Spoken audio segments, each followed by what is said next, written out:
Hello everyone! Welcome to Game On or Game Over. I am Donna and today we'll talk about the rise of digital gaming platform. Joining me today is Sandy. Hi Sandy! Hi Donna, happy to be here.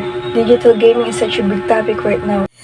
Yeah, actually back then people bought this, but now it is easy. Just click, download and play. And for now, I have a question for you. So how do you think this rise has changed gaming?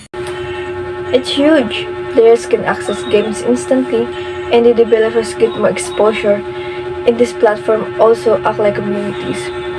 You don't just play, you meet friends, join groups, and even watch live stream. Yes, it feels like social media mixed with gaming. Exactly. And with VR and cloud gaming, we might see full virtual world soon. Imagine working, hanging out, and gaming in the same space. That sounds amazing, but also a little scary because sometimes it feels like this platform already know what I want before I even search. That's funny you mentioned that. Something strange happened to me last week. I got invited to test a new game, but I never signed it for it.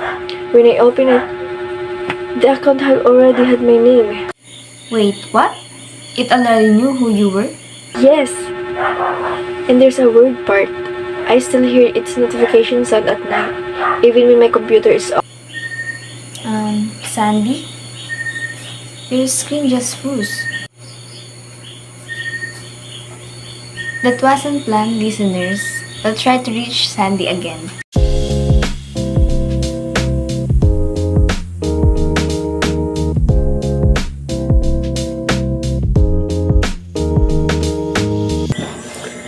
Have you ever wondered what invisible force connects billions of people every single day? It shapes how we communicate, how we see the world, even how we see ourselves. Some say it's harmless, others say it's dangerous. Today, we uncover the mystery behind this global phenomenon. Clues are everywhere, on your phone, in your conversations, even in your habits. It started years ago when something called Facebook. Then came Instagram, filling our feeds with endless photos. Not long after, Twitter arrived shrinking our thoughts into 200 characters of power. And the mystery is not just what they are, but what they've done to us.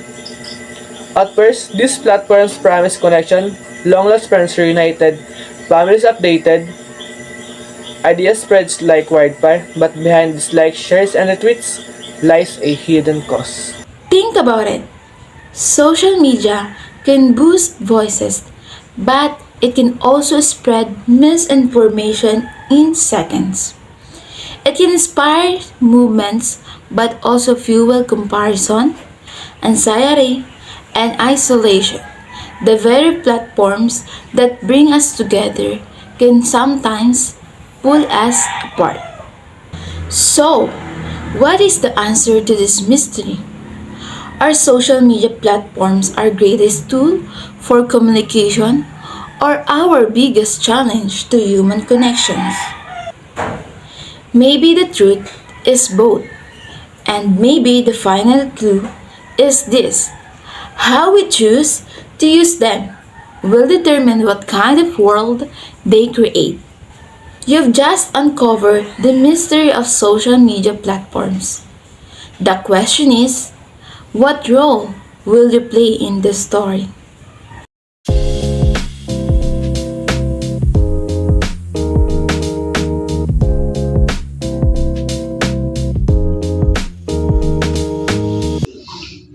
Firstly, I'm gonna ask you, what is a platform? In the world full of phones, computers, and apps, something powerful works behind the scenes. You don't see it, you don't hear it, but without it, nothing works. Today, we solve the mystery of the platform.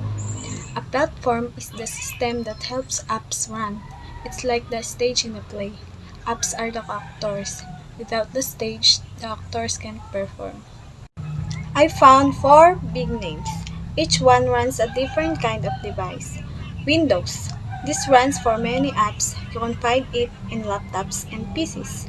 Mac OS. This runs for Apple apps. You can find it in Mac computers.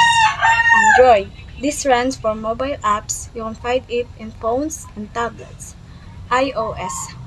This runs for Apple mobile apps. You can find it in iPhones and iPads. These platforms help apps open, work, and talk to the device. They also protect your device from bad apps. So wait, I'm curious. What do platforms actually do? They connect app to the device.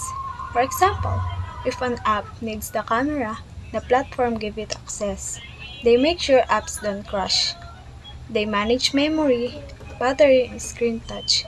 They guide developers. Developers must follow platform rules so their apps work well. It helps apps run on phones, computers, and even websites. It's the reason your favorite game, music app, or browser works at all. And here's the twist in our mystery.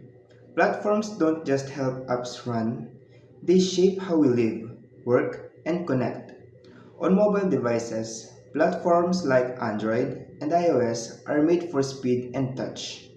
They respond when you swipe or tap, and they save battery while keeping apps running.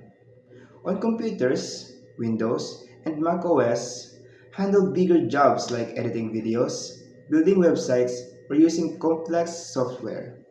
They let you multitask, use a mouse, and connect to printers or other devices. But the mystery deepens with web apps. There are apps that run in browsers like Chrome and Safari. You don't need to install them, they work online. Still, they rely on the platform to use things like your camera, microphone, or send notifications. Each platform has its own rules. Developers must learn how each one works to make their apps run smoothly. It's like cracking a secret code. When they get it right, the platforms helps the app run fast, safe, and smoothly. So whether you're watching a movie, chatting with a friends, or editing photo, the platform is always working quietly in the background, solving problems and keeping everything in balance. And the mystery continues because platforms keep changing, improving, and getting smarter, just like clever detectives. So next time you open an app, remember, there's a platform running it. You don't see it, but they'll always be there. That's me. Thank you.